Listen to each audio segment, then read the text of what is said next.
On today's episode of Gathering the Kings. What I actually found was more than the competition, the alone time, the quiet, the solace of just me and my bike and what's ahead of me, and no one to ask me questions and no stress, no strategy, none of that. It was just fresh air and freedom. And the stress and anxiety of what was normally weighing on me just melted away. And so that's really why we started. The shock was when I had that realization, oh man, I got to share this with as many people as possible. You are listening to Gathering the Kings with Chaz Wolfe, featuring fellow 7, 8, and even 9-figure business owners who have real battle scars from business and life, but have prevailed as the king that they are designed to be. We welcome high-performing entrepreneurs to the stage in order to reveal the real of the real on what it takes to build a successful business today. We dissect the good and bad decisions they've made along the way that give a true and accurate picture of the journey of success and how you too can get there. Through this dialogue, you will learn the value of growing your network and surrounding yourself with power players and kings like today's guest. Grab your pen and notebook because we're about to dive in. What's up, everybody? I'm Chaz Wolfe, Gathering the Kings podcast. All of my shows are special, but this one has an extra layer of specialness. I got Dave Forster here on the show, and Dave and I have known each other for decades. That's tough to say when you're only in your 30s, but in all seriousness, Dave is a great friend of mine. Dave is also a part of the Gathering the Kings mastermind, and his wife and my wife are great friends. And it's just such an honor to not only have you here, Dave, as a friend, but dude, your mind, the way that your brain works, I just appreciate it. And I know that you're going to bring a ton of value. So welcome and thank you for being here. Yeah, thanks for having me on. Absolutely honored to be a part of the group and to be invited on. Yeah, dude, you're a serial entrepreneur like me. So I think some of these guys and gals listening today are going to get an extra added benefit from you because you've been in multiple industries, you've started and had multiple exits.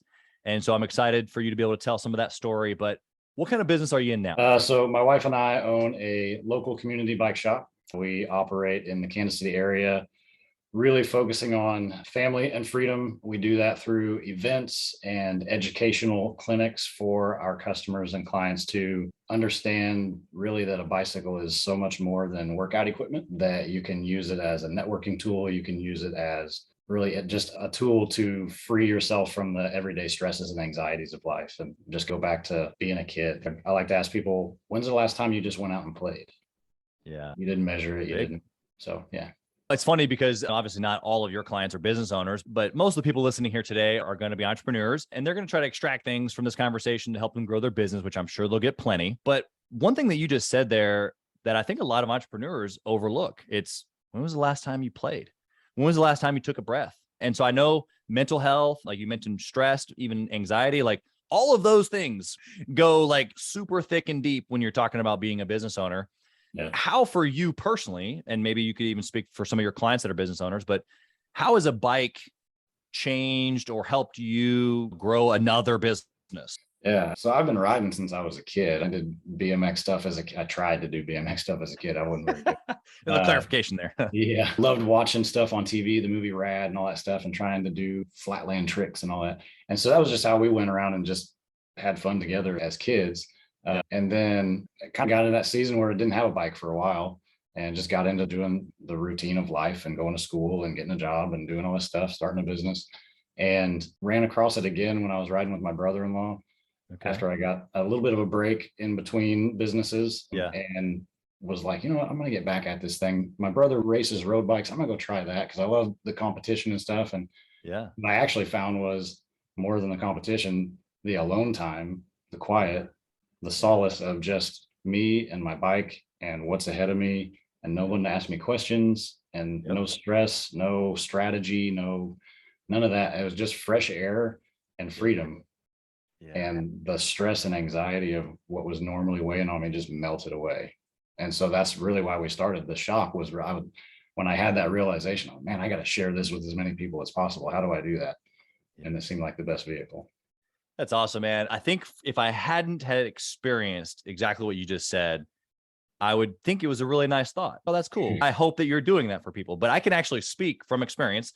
Last summer, I came over and I got a bike and I had this thought of just doing something a little different with my fitness, us tall, skinny people who have to work at gaining weight. But for me, I needed a little mix up. And so you encouraged me to look at some bikes. And so what I found is exactly what you just described. It was all of the stress of multiple businesses and lots of employees and lots of big money decisions and family and kids and all this stuff just was gone. The second I was on my bike, it was just me, the cool air, maybe a couple cows I was passing. For anybody listening in the city, I'm sorry. I was just outside of the city when I was riding that. But the reality is still the same, whether you're in a downtown Manhattan area or in Miami. There's a lot of bike riders when I was in Miami. Or if you're in the country, it was freedom, like you said. And so I think the reason why I press into this, I hope that your business gets some great promotion out of what we're talking about, but I'm pressing into freedom on purpose because isn't that what we want as business owners? Yep. That's usually why we started, right? Is because we felt like there was something better that we could do. We wanted freedom away from the man or whatever we had in our brain, right? Just real quick here before we jump into your history and your story, stuff like that. How is that portion for you? Like now that you understand the freedom that the bike offers that maybe you hadn't experienced before, did that give you like a picture of what freedom looked like for you in business even, or have those correlated at all? Like just speak openly on that. Yeah. So knowing that real freedom is an existence without the weight of those things. However that comes about, for me, it was on the bike when I discovered it, that lack of stress and anxiety that comes with decision making and responsibility and authority and leadership and customers and project management and all of those things. The freedom that you pursue as a business owner also being that the freedom from that just on a day-to-day basis, not just during that bike ride, but during building something, a system and a team of people who you don't want them to bear the burden. You want them to be free as well, but creating something and a system in place that allows them to operate and you to operate that just doesn't bury you in that feeling. I love what you just said, because I think a lot of business owners and maybe some listening today have that fear, which is, oh, the gurus tell me just to hire and delegate and just give it to somebody else. And there is a reality. What you just said is that some of us feel like if we delegate or we give things away, then it's just passing the burden, passing the buck.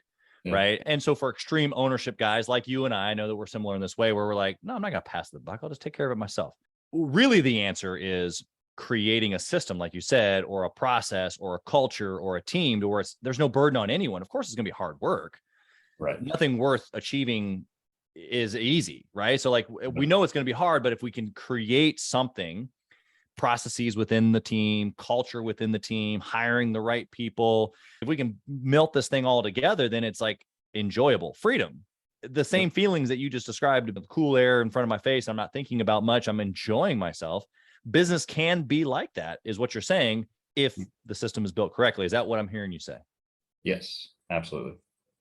So let's dive in. Tell us a little bit how you got started in business. I know you're a serial entrepreneur. This is not your first business. Tell us how you got started originally. So I read a book when I was very young that was like 10 different ways a kid can make money or something like that. Love it. I have one of those actually. JC, my oldest, is in the process of reading. It's probably like a 12-year-old read, but she's 8 and we're working through it. And I don't know, I can't remember what level. I've looked at my parents' house numerous times trying to find it because I'm like, I got to find this thing. I can't find it. But garage sales and lemonade stands and all this stuff's listed in there. And I tried them all. And we lived in the middle of nowhere. I grew up on a cattle farm. My closest neighbor was my great grandparents that lived on they had the original house on the property. So lemonade stands didn't do so hot, and garage sales did okay. And I remember multiple times my brother and I, not getting in trouble, but getting like wait, what did you guys sell today? Like we just gathered stuff around the house that didn't seem like, put a sign at the end of the driveway and somebody pulled in and gave us some, whatever, a couple quarters or something. My parents really didn't discourage it, but they clarified some things. But I would say my first actual taste of entrepreneurship, the neighboring farmer asked my dad to have one of his boys, which was me and my brother, to clear the cedar trees from his pasture. Yeah. He said they were just starting to proliferate a little too much, and there's little ones, medium sized, whatever. Just take the ones that you can get, and a lot of the weed sized ones, and just clear them out. And he'd pay $1 a tree. Oh. And I light just ding. I'm like, oh, like this is an hourly, which I'm 10 years old. I didn't really think deeply about that, but I'm like $1 a tree. All right. So I grabbed an axe and I started swinging, man. I was taking out, you're stuff. Some people are dialing for dollars. You're whacking for dollars. Yeah, that's right. And I think the bill ended up being the invoice that I sent him handwritten out on a piece of notebook paper or something. I think it was like $230 or something. But I think he about had a conniption fit when he saw, wait a minute, $230. This is 30 years ago. And my dad, I'm sure my dad was on the phone just clarifying whatever. My son's 10, whatever. That was my first real taste of wait a minute. I just spent a few hours, and I helped my neighbor because I was like just going to town with kid energy, clearing this thing out. And I made really good money.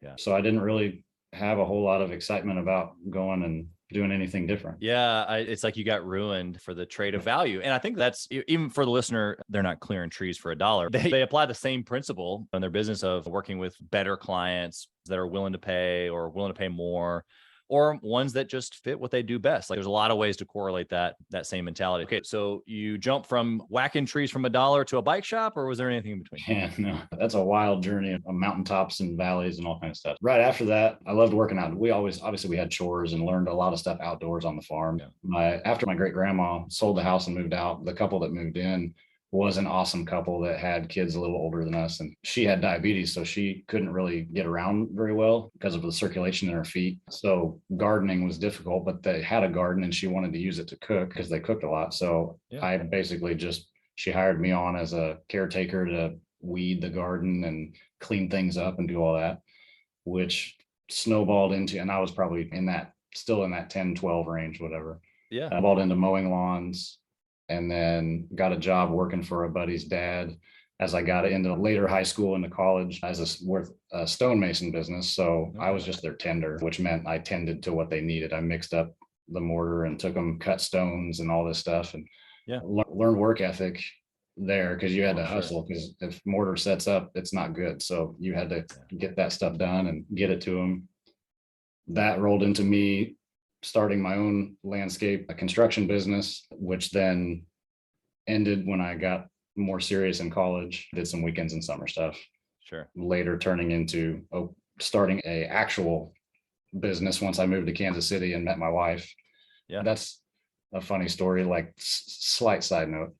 3 weeks before we got married, I was like, hey, I need you to co-sign on this so I can have a truck to start this landscape business. And she was like, what? And her dad loved that idea, obviously, but we've all proved that it was okay and I can still take care of her, blah, blah, blah. That's good. Did that for a few years. Just had a great realization that I wasn't putting enough focus on my family at the time. So I needed to look at a different path. We sold that business. Really awesome, deep story in that one that for another time, but God is good. And took about a year off doing some property management for a friend. And spending a lot of time with people like you and other friends and just really working on what was it that was keeping me from focusing on my family and just diving into business and being a self-absorbed jerk. Yeah. And that turned into her being totally willing to jump into doing another landscape business again, which we thought we wouldn't do. Yeah. And that one for about 4 or 5 years just really thrived, had awesome community, did that again, built a really good team. And came to another season where God had a change for us when I just dove in deep and realizing the anxiety relief of the writing. And more than anything, I think I just got so enthralled with the idea of sharing that with people that I lost my passion on the construction side. Yeah. And so I just started knocking on doors and seeing where that led. Doors kept opening. I told Tabitha, I'm like, let's just see maybe a 2-3 year plan. See what it would look like to open a bike shop, see what that even entails, what kind of capital it needs, what kind of inventory, where does it come from, who are the suppliers? I don't even know what this looks like yet. And over a course of about 4 to 6 weeks, like all of that just opened up. Opened up, like everything just started falling into place. And 3 months later, not 3 years later, we were having a grand opening. Yeah, I want to pull out a couple of things here because you're a man of many projects. You're obviously moving fast. We've talked about this as far as our personalities. We're very similar in this way. Yeah. We're got to be moving fast with a lot going on to keep my attention. And so there's good and bad to that. For the guy listening right now, probably the biggest thing I can give to him is that what you just said was, hey, let me go see what happens. And you didn't have fear around it. It was something brand new. You'd never done any sort of retail shop. You obviously were very good in the landscape, plant, mowing, install, construction business, because you had done it multiple times, sold multiple times, it would have made sense for you to keep doing that. But herein lies this new passion. And you just worked the angle to see what happens. And 3 months later, you're saying you have a grand opening. So I think that there's just a lot of belief that you have in you, which obviously then your wife has been a huge supporter in that as well. Maybe you can talk about that here in a little bit, but that's the biggest thing I can pick up from your story so far, is just that no matter what direction or what way the wind is blown, whether it was a heavenly inspiration or just something that kicked up inside of your heart, I think that you've just trusted yourself and you've been able to press in with whatever was in front of you because you've got some confidence. I want to know, at this level in the game, I held on to this question. Usually it's one of my first questions, but I held on to this question on purpose. At this level in the game, you've got multiple businesses that you've built, sold, and now you're in a completely different industry. You're years in, you've got an incredible team. You've done something in the bike industry that, most don't even get to half of where you are, type of a impact and influence and community involvement and just stuff. What makes you go? Why are you still doing it? I ask myself to go deeper on that every day, because I think I know, but just every day it opens up a little more. But I would say the bulk of it is every time somebody comes in that hasn't ridden a bike, whether it's been 2 years or 25 years or whatever it's been, and seeing the change in their life, whether it's a fitness thing and they want to lose some weight, or blood pressure, or if it's depression, anxiety, that stuff. We get to see, like when we did landscaping, we could improve somebody's backyard and give them beautiful space where they could entertain family and friends and do all this stuff.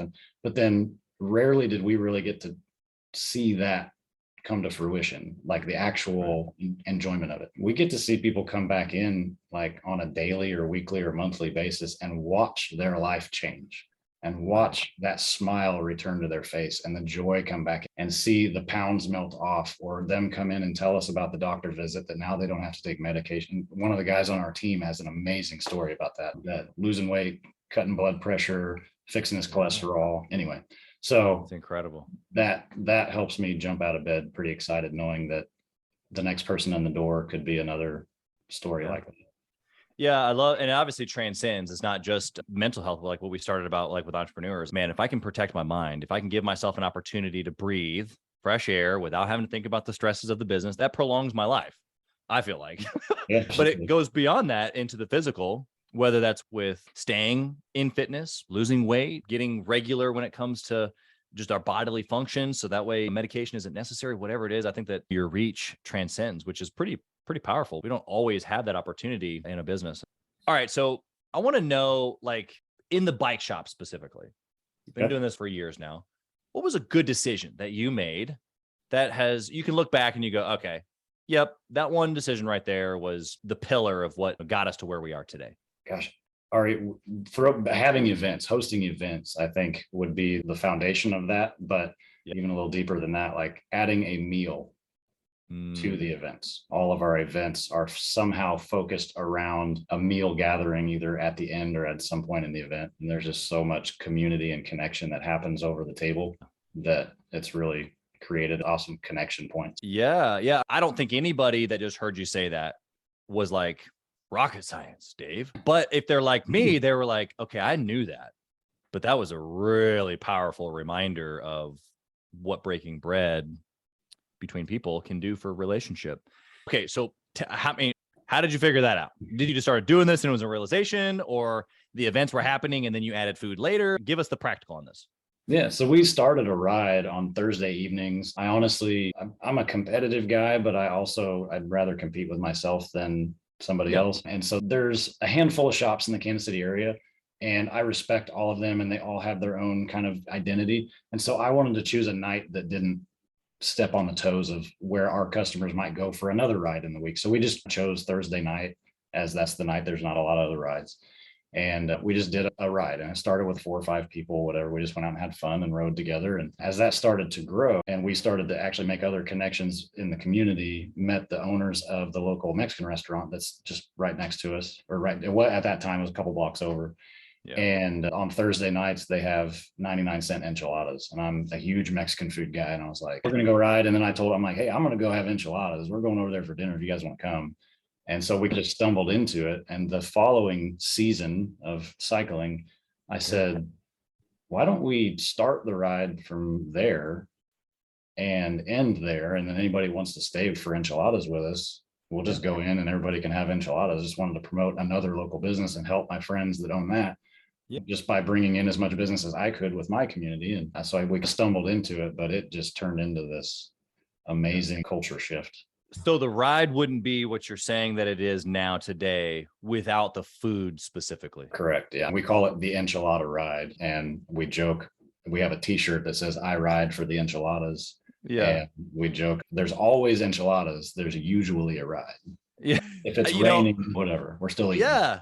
I'm just trying to correlate this to a landscaping business or a guy's listening today and he's a digital marketer. I don't know what the gal listening right now or the guy, but the reality of it is that you're bringing clients into an experience with you, with other clients. It's community, and people long for community. And so what would you say on this kind of like piece here? Because really what I'm taking away is your number one, yes, food, yes, events, but you've created an opportunity for people to find a home or a community or a feel or a family, something to be a part of.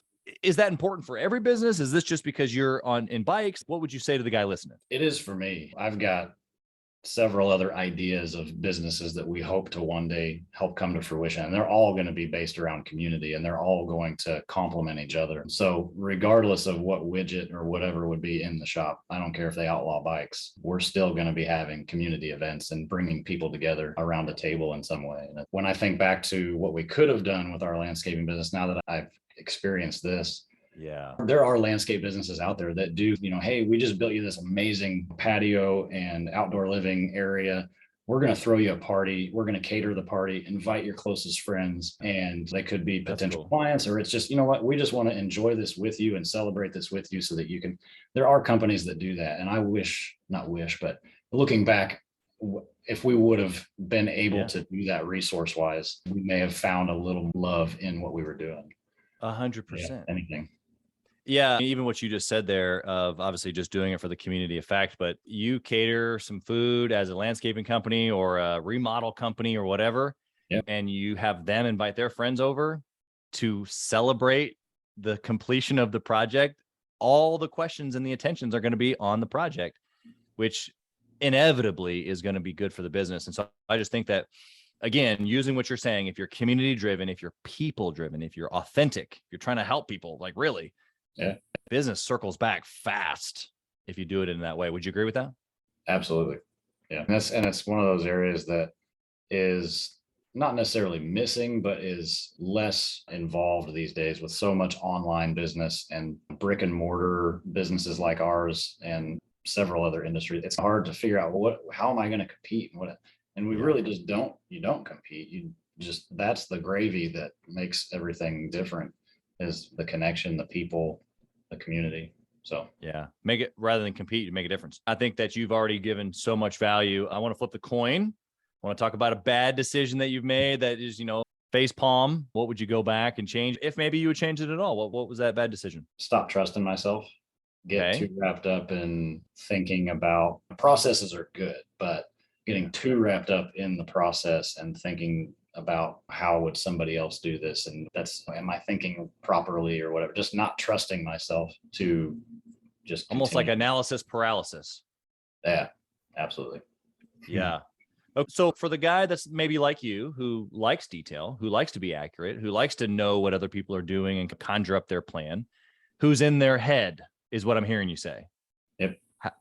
Why would you change that? What is that, or what decision in the business practically has that held you back on, or negative effect has that had? It robbed me of my energy, of the forward progress. And I think a lot of guys that are detail oriented and whatnot, our energy and our momentum and our fuel comes from progress. We want to see progress. And when we're not seeing progress, then we get confused, we get tired, we get frustrated, we start looking for other things to do. And that your gut tells you which way to go. Your gut's going to tell you what's right. And if you squash that down and say, I don't know, that's different than what the book I read said to do, maybe I shouldn't do that. You start questioning yourself. Then you start backpedaling and hitting the brakes too much, and that momentum is lost, and it takes a long time to get it back. And so if you look back at your own history and think about the times that you just went with it, it felt right. The vision was there, the excitement was there, the energy was there, and you just trusted yourself and did it. Yep. Most of those times it probably worked out well. And even if it didn't, it probably got you quicker to a thing that did. Yeah. And just carrying that forward. Yeah. I guess the perfectionism, right, that's in folks that are detailed like you and I is like we want it to be right. We want it to be accurate. We want it to be right. And so we toggle back and forth before ever even taking action sometimes. And so what I'm hearing you say is take the action, work it out. It doesn't have to be that you don't provide something excellent, whether the service, you're working for somebody, the business that you're doing, it doesn't have to not be excellent. It just doesn't have to be perfect. Version 1, just get started, just go with it is what I'm hearing you say. Would you like to add anything to that? Yeah, it just, as another, maybe using the example I used earlier with opening the bike shop. Like I had no idea. I'd worked in a bike shop part-time at one point. I spent a lot of my time in bike shops. All I knew was what I didn't want it to be. There were a lot of things that I didn't like about these other shops. What were those? Just and not every shop is like this, but the kind of the cliche thought of a bike shop is it's a bunch of, yeah, brah, like concrete, metal, grease, smells like rubber tires. And you're probably going to get somebody talking over your head about parts and gadgets of a bike that you're like, I don't even know what that is. Just the experience of overwhelm. Yeah. Most people get when they see hundreds of bikes in front of them and they don't know what any of them actually do. And right. What's carbon fiber and aluminum, and I don't even know. So we just wanted it to be like coming into a friend's family room and chatting about solutions. Yeah. What do you think that mindset? Because obviously you were limited in your ability, right? I know that you're a technical guy. You've learned all of those things. Like you could go fit in with the hey, brah community now if you wanted to. Yeah. But the reality of it is at the beginning, no. But you still started the bike shop because you wanted it to be different than that. So what I'm hearing, like I see a lot of business owners that, like even me, bro, I know that I knew you before I was a business owner years and years ago. And I remember thinking, well, I can't do that business because I don't know how to do that specific thing, right? Yeah. I don't know how to do landscaping, or I don't know how to do roofing, or I don't know how to do marketing, or whatever the technical widget was at that time. That limited my thinking or my ability to move forward because I was like, well, I can't do that, or I don't know how to do that yet. And so even though I think there's importance in knowing how to do it, right? Like you've eventually grown yourself into a bike expert, obviously. But at the beginning, you just said you just knew what you didn't want. You wanted it community. You wanted it to be like a friend's family room. And so I think that piece right there, the listener can take and go, okay, maybe you aren't the technical best at whatever it is that your service or product offers. Obviously, we're trying to become that.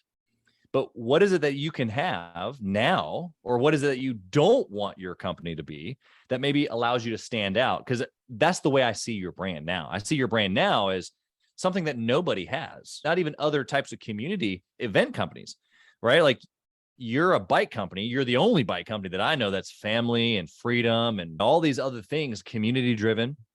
So it's literally, even though you're the bike expert now, it's built your DNA.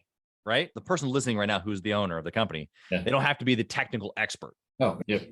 So again, it circles back to the community side. You don't have to be, I would even say now, we don't have the best mechanics in the industry. We don't have the best technical experts in the industry. But what we do have, and I guarantee you, we are better than any other bike shop, is we care more about you and what your goals are, what the solution finding for you to solve that, so that we can get you on the bike that you are going to ride. We don't care if it's a $10,000 bike or a $500 bike.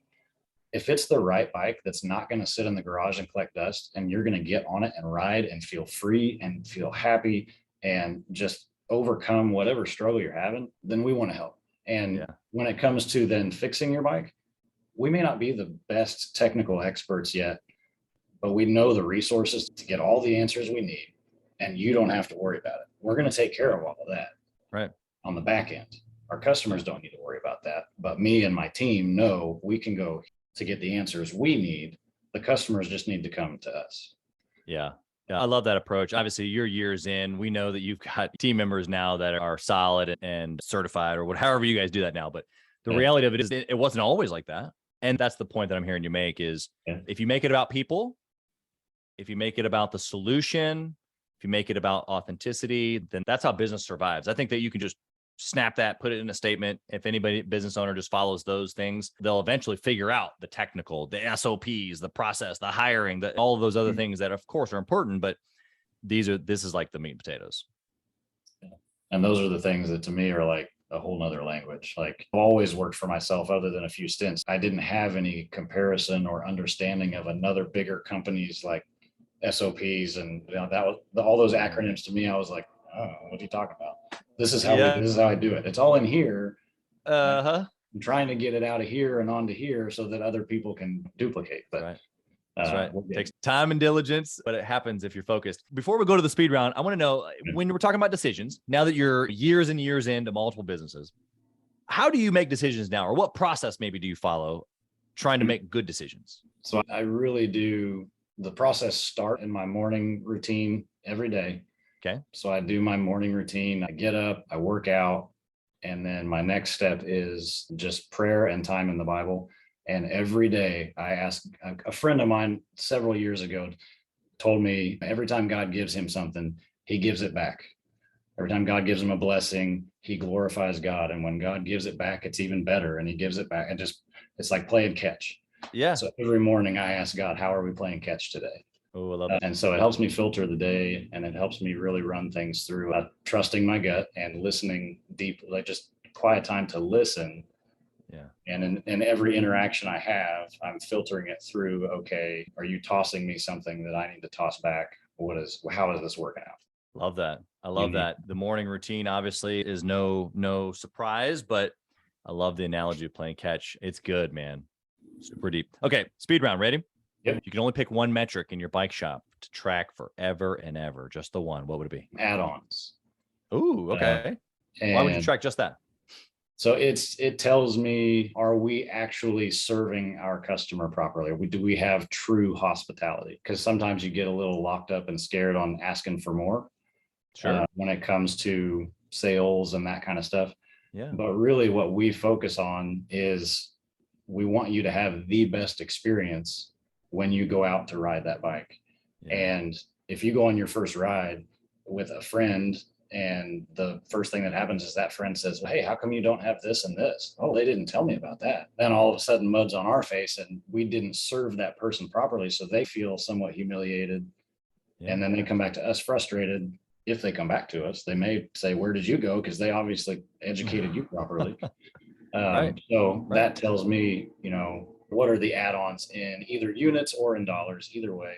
Are we getting them the proper helmet? Are we getting them a flat repair kit so that if they have trouble on the trail, even if they're not going to fix it themselves, if I rode by and they had it, I'd help them, teach them how to do it. Yeah. Do they have a pump at home to make sure that their tires are at the right pressure before they leave? Do they lights to be visible and be seen during the day, even not just at night? Yeah. There's all kinds of traffic craziness with bicycles on, whether you're in a bike lane or a path or on the road, or you want to be seen. So I love the heart there that you said that because of the add-on, if you're serving properly. And so I think a lot of business owners, we've talked about this on the show plenty of times. And of course, through my sales career, we've talked about this with many people. But the idea around getting a sale is literally just to make money. Then that's all it is. It's if I can just turn it out quicker, I'll just sell them the bike, move on. Or maybe I do try to sell them the helmet, but it's out of selfish ambition because I'm making a split or I get a spiff from the manufacturer or whatever. Obviously, those things are important for a business to grow. We got to make money. We got to have sales. We got to have add-ons. But if you can position it to where, I get to serve them. Like I get to keep them safe because they bought lights and a helmet. Like, how dare I not do those things? It's now my obligation. And then it's way more about the person. And so we come back to the same principles that we've been talking about, which is it's about the person. Okay, Dave, what book would you recommend for a six-figure business owner trying to get to that $1 million mark?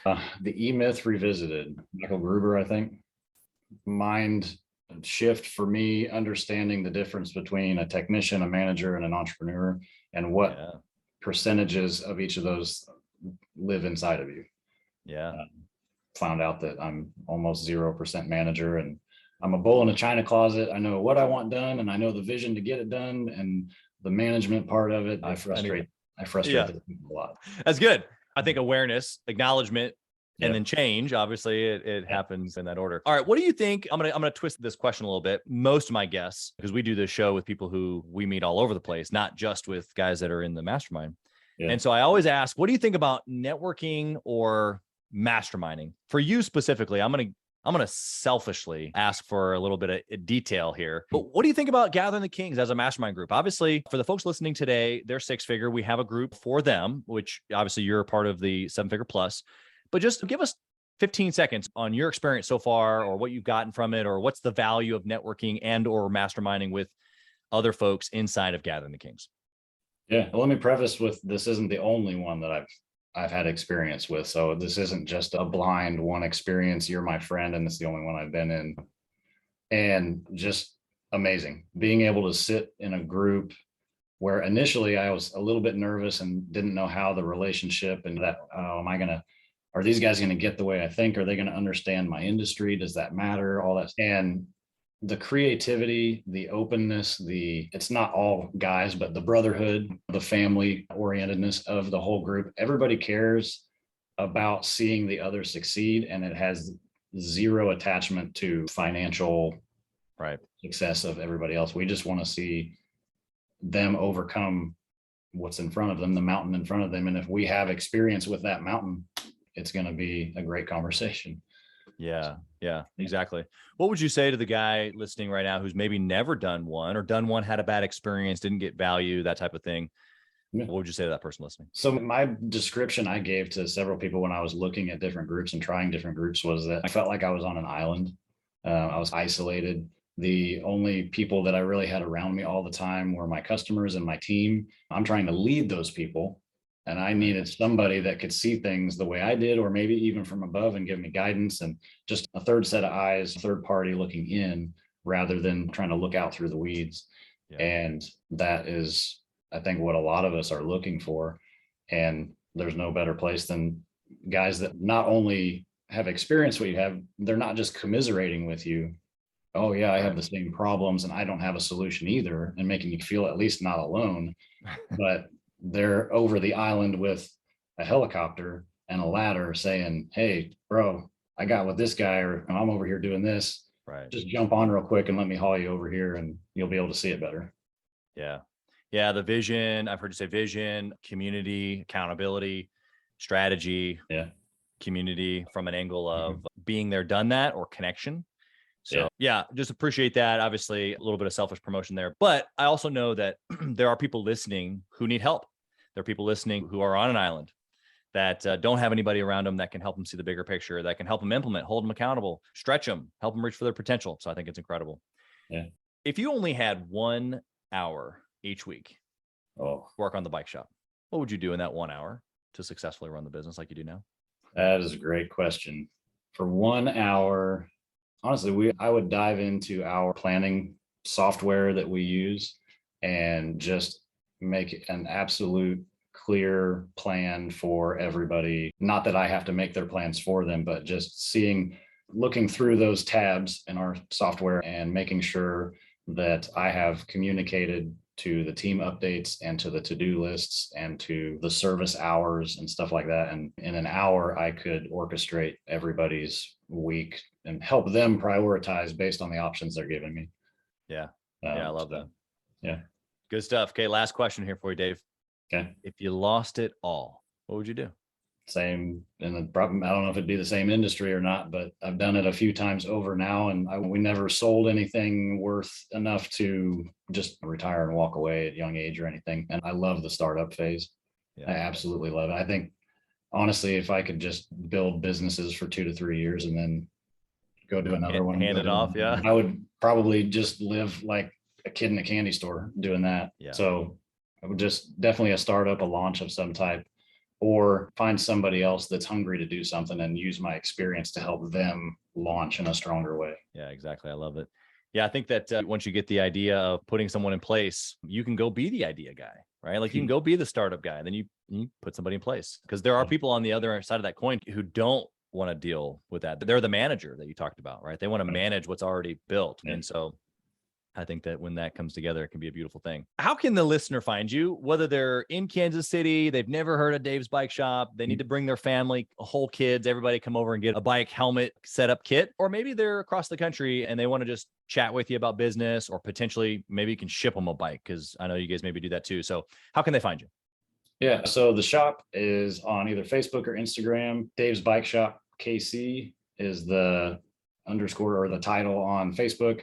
On Instagram, it's actually Dave's_bike_shop. You can check us out either place there. You can also look for the Bike It Out community. That's another place to really connect with other people who are riding if you want to just get involved in our community side. And then business wise, myself on Instagram at Together. Tabitha and I have a passion for helping other couples who are entrepreneurs, and maybe one is and one isn't, depending on either whatever spouse, it doesn't matter, just helping encourage them through showing a little bit of our daily life and stuff like that. And yeah, happy to connect.